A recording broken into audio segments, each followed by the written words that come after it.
Hey everybody, welcome back to another video. But today I have a review, a really awesome one, and it is the Phase 1 Clone Trooper Lieutenant Black Series figure. This is an exclusive to Walgreens, and I'm super excited, y'all. So when these came out, I knew about the online pre-order, but I have always had decent luck with Walgreens, and so I'm like, oh, I'll try the stores.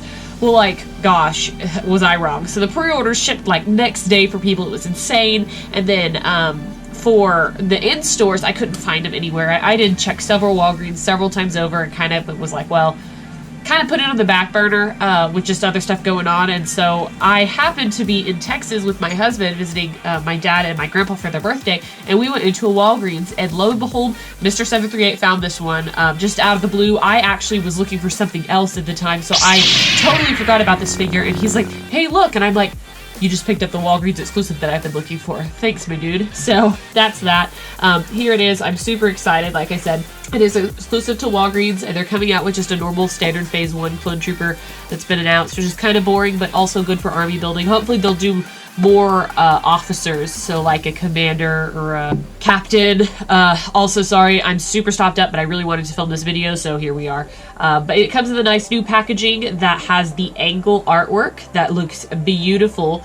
Beautiful color artwork, and this is from Attack of the Clones, and I really like that they mention that both on the back here as #1 in the line and on the front here, because it helps people remember what movies they came from, or if you weren't sure if this could be a figure from this movie or this movie, because they're in both, that helps differentiate it. But this is #1 in the series, and it is red packaging, which is going to be for Attack of the Clones. They can only keep the color thing going for so long. In my opinion, there are only so many colors. Now, you could use variations of colors like teal and blue and aqua, which we've seen with the Gaming Greats line, and that works well. Just you are maybe limited. I'm not quite sure. It will be interesting as more of these come out. We've seen quite a few colors, but again, very pretty artwork. You get the same artwork on the back here. A small bio of the Clone Trooper that is just this top paragraph here.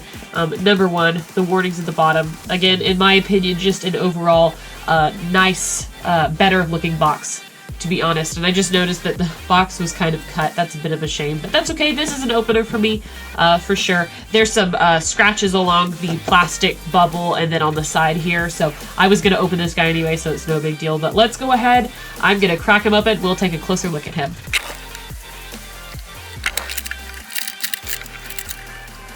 Alright, so here is the Clone Trooper.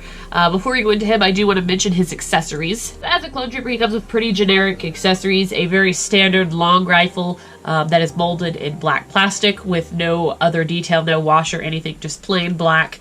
We've seen them 1,000 times, as well as the standard Clone Trooper blaster, again, molded in black plastic with no wash or anything. They've done better on these in the past, where they give it some silver detailing and then they just have, I guess, dropped the quality of them, I suppose.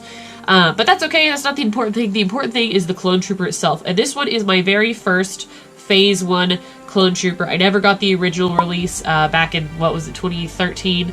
2014 maybe. It was that wave. But there he is. And upon first glance, he looks pretty dang cool. He's pretty shiny. Probably new to the field. Might get called a boot. But yeah. With the only thing that I find kind of odd is the paint job is truly, especially taking a look at it now, is not the best. It's not good at all. Ooh. Ooh. Ooh. Okay. Yeah. Well, so from what I could initially see, you might be able to see it with the arms. In the packaging, it looked like maybe the paint had some battle damage, which is common. You know, if you're out and about, the paint's going to get worn off and it's going to get chipped and scratched, which is fine, and that made sense, but the rest of the clone is super clean. So this actually makes me think this should have been a solid colored clone. I picked this one out specifically because the visor looked better. The visor was totally colored, and the other option that they had, it was not. But you can still see, now I'm not sure now if these marks are intentional or not. I'm pretty sure they're not. And so you can see it on the fin there on the top of the helmet, and you can see it real bad along the hand, and you can probably pick out the white portions, but I am a little bit surprised at the quality of this paint. That's kind of unusual for Hasbro. So that's actually pretty disappointing to see. It's just got paint wear all over the place. Hopefully you can get a good look at it and see what I'm talking about. But wow, that's pretty intense. To me, from what I can tell, this paint almost looks like acrylic paint. And if you're familiar with acrylic paint, it's a really like a heavy paint, and it can chip easy. I mean, that's like the standard things that if you pick up paints in the store, if they're not watercolors, they're probably acrylic paints. And that's what it looks like rather than some other printing. It's like painted on. And I don't know if they didn't let the batches dry, but yeah, you can see it along the fin. That does look messed up and looks messed up on the shoulder. So that's really disappointing. I actually didn't realize that about this figure when I first got him. But yeah, the paint definitely could be a lot better, which is, it's subpar quality for this point in Hasbro making Star Wars figures. That's not an acceptable outcome of a figure, so that's a shame. Hopefully they'll introduce more with better paint jobs. They'll correct any errors that are on this. Again, I'm gonna display them so you'll see the paint mix, but it is disappointing because when you pay so much for a figure, especially an exclusive that you track down, you want it to look nice, right? So that definitely is super disappointing about this guy. I guess on the positive note, at least there's no blue paint where there should be white, so there's no smudges on the actual white plastic, which is nice. And all of the lieutenant dots look cylindrical, and they're not bleeding into each other. They look good. See, they seem printed on compared to the arms, but yeah, so that's definitely disappointing. I hope they do better with that. Definitely a letdown. But moving on to articulation, of course, he does have a ball-jointed head, although it does not move that much. It's a very small movement. Definitely side to side, up and down is very minimal. The shoulders do move. Oh, wow. Do they move? They move side to side, but they barely move up and down because of the shoulder pad there. There are double pinned elbows, which is really nice in clones, so you can have them hold their weapons up close. With the exception of, since he's got that elbow guard, it inhibits the hinging of the arm completely. So you get just about a 90-degree angle, which would have been just a single pin joint could have reached that as well. But they usually do that to put on the elbow armor. The ab crunch is decent. The hips are ball hinged. Again, you're going to have impairment from the armor. And then the knees are double pinned. Again, same thing. And then the ankles are on a ball joint as well. So they make those ones rock pretty good. You just can't pull them backwards because of the armor on the back.